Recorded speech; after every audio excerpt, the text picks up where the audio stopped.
Pas du tout. Deuxième et dernier principe de ce matin.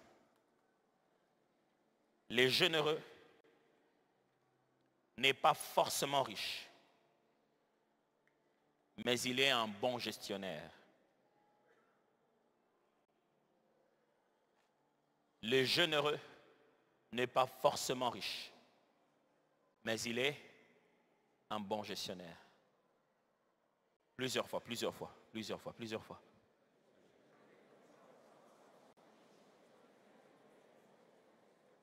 Il y a des gens que je vois qui ne parlent pas leurs voisins. Je vais vous écrire dans le bavard. Vas-y, parle, dis-le aux voisins. Les généreux n'est pas forcément riche. Ça signifie ça finit ceci. Pour être généreux, vous n'avez pas besoin d'avoir beaucoup de biens.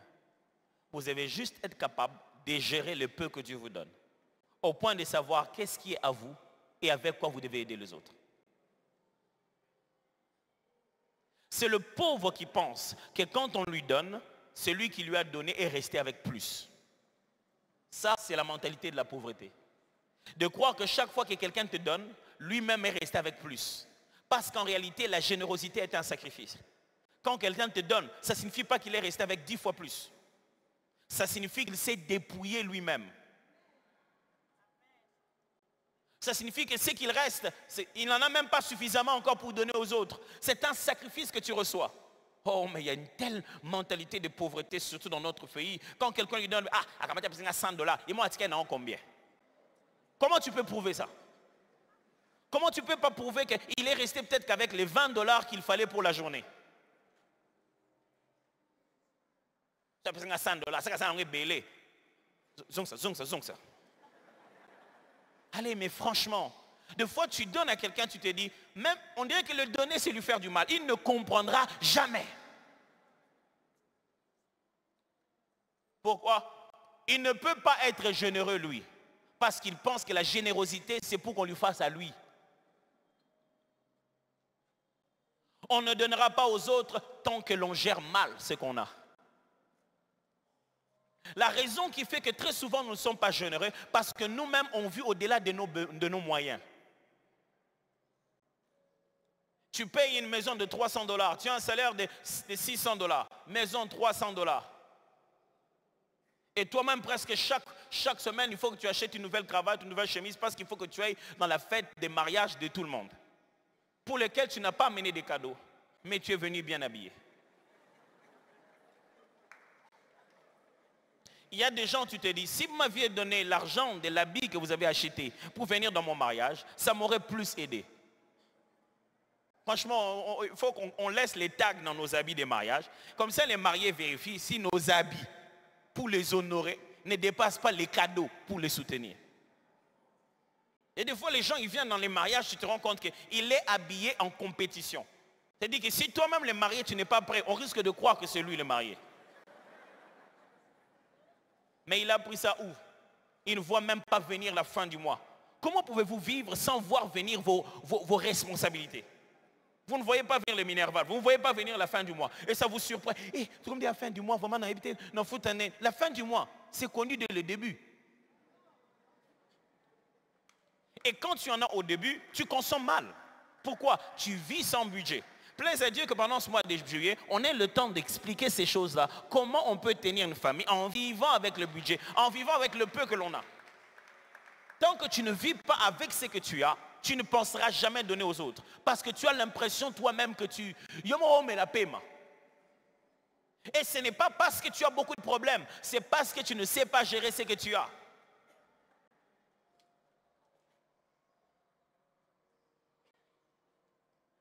Écoutez ça, les gens ne donnent pas parce qu'ils croient ne pas avoir assez. Et ils n'en ont pas parce qu'ils ne sont pas des bons intendants. Dans la vie, les gens ne donnent pas parce qu'ils se disent, j'en ai pas assez pour moi-même, je ne donne pas. Et entre guillemets, cette affaire-là de ne pas en avoir assez, ils n'en ont pas, comme ils disent, mais en réalité, c'est parce qu'ils ne gèrent pas ce qu'ils ont. Quand on est mauvais intendant de ce que Dieu nous a donné, c'est là qu'on a l'impression qu'on n'en a pas. Écoutez-moi, le Dieu de la Bible ne vous évitera pas la saison de sécheresse. il vous préviendra qu'elle arrive. Ok, let me go back to this. Le Dieu de la Bible ne vous évitera pas la saison de sécheresse. Il vous préviendra que ça arrive. Pour que pendant la saison d'abondance, vous gardez suffisamment de quoi utiliser pendant la saison de sécheresse. Et les gens remplissent nos églises pour trouver une sorte de prière pour éviter la saison sèche.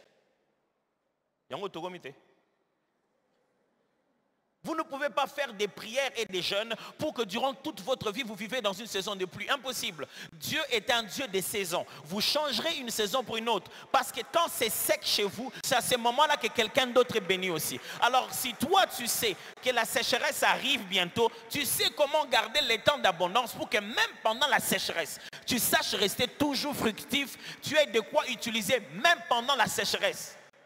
C'est pourquoi vous aurez l'impression qu'il y a des gens, ils sont toujours bien. Ils n'ont jamais des saisons dans la vie. Chez eux, c'est toujours bien. Pourquoi? Quand ils sont dans la saison d'abondance, ils les gardent ça pour la saison de sécheresse. Et enfin, la bonne gestion commence par le contentement. Si tu veux apprendre à bien gérer ce que tu as, à être bon gestionnaire du peu que Dieu t'a donné, commence par le tout premier exercice. Contente-toi de ce que tu as.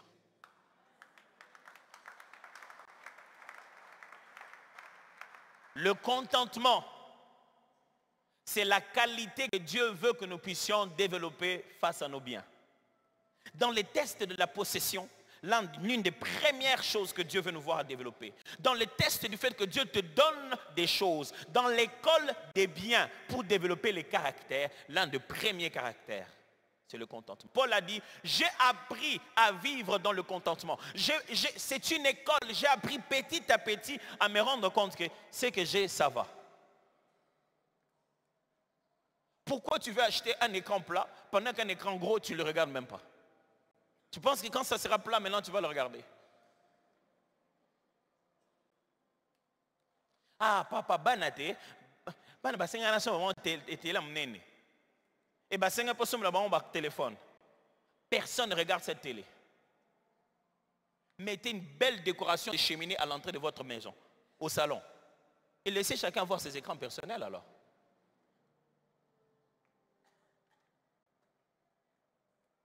Nous sommes dans des sociétés de haute consommation au point qu'on nous fait croire qu'on a besoin de tout. Non, ce dont on a besoin, on l'a déjà. Quand quelque chose est un vrai besoin, c'est là qu'on va l'acquérir. Ne prenez pas les choses juste parce que vous en avez envie.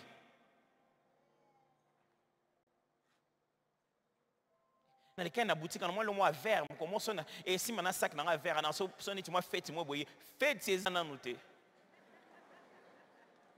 Au salé limbongo. Il y a loyer. Tu es en train de t'appauvrir avant l'heure. Tu t'en vas acheter une chose en te disant un jour je vais l'utiliser pour une fête. Fête à laquelle on ne t'a même pas encore invité. Et tu as bouffé une partie de l'argent du loyer pour pouvoir te préparer à une fête à laquelle on ne t'invitera même pas. Tu vas dire quoi au bailleur ou à la bailleresse? L'argent que je devais te donner, c'est dans les chaussures. Mes amis, si tu entres chez toi, tu regardes ce que tu as. Tu te rends compte que tu n'as pas d'argent. Et l'argent que tu devais avoir est dans quelque chose que tu n'utilises pas. Ça s'appelle de la mégestion.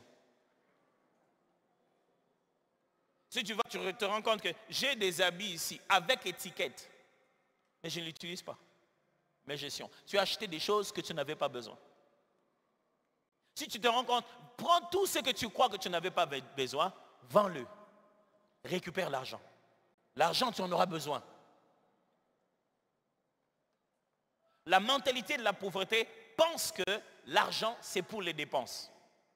Quelqu'un nous a fait croire que si tu as l'argent, c'est pour acheter. Non. Non, non, non. Si tu as l'argent, c'est pour avoir un positionnement, un pouvoir, une valeur sociale. Que tu vales quelque chose. Pour que lorsque le vrai besoin se manifeste, alors tu exprimes les valeurs que tu as. On n'a pas l'argent pour les dépenser, on a l'argent pour le garder. Tu as vendu la parcelle familiale et tu as pris l'argent. Et tu es en train de te promener dans des restos, dans les boîtes de nuit. Tu sais que tu as pris la parcelle de votre famille, tu as coupé ça en morceaux. Tu as commencé à donner ça aux vendeurs de dindons, aux vendeurs de... Tu as pris la parcelle familiale, tu as donné ça à tout le monde.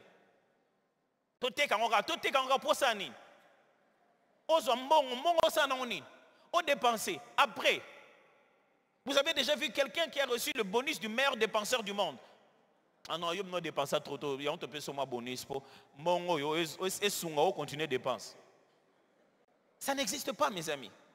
Pourquoi allez-vous prendre votre vraie richesse, la vilipender pour une chose dont vous n'avez même pas besoin? Et c'est cette mentalité de pauvreté qui est en train de détruire les richesses familiales. Tout le monde, oh, papa était là pour que vous vous entendiez bien. Pourquoi vous n'allez pas vous entendre depuis qu'il est mort? Chacun son cœur est en train, tout le monde veut avoir, il veut posséder maintenant, tout de suite. Pendant qu'on aurait pu mettre un locataire, on aurait pu le faire louer aux gens qui vont en faire une boutique, on aurait pu commencer à nourrir. Et nous et les petits enfants.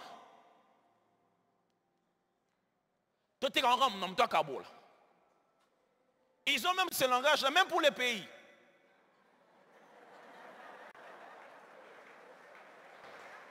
Ah!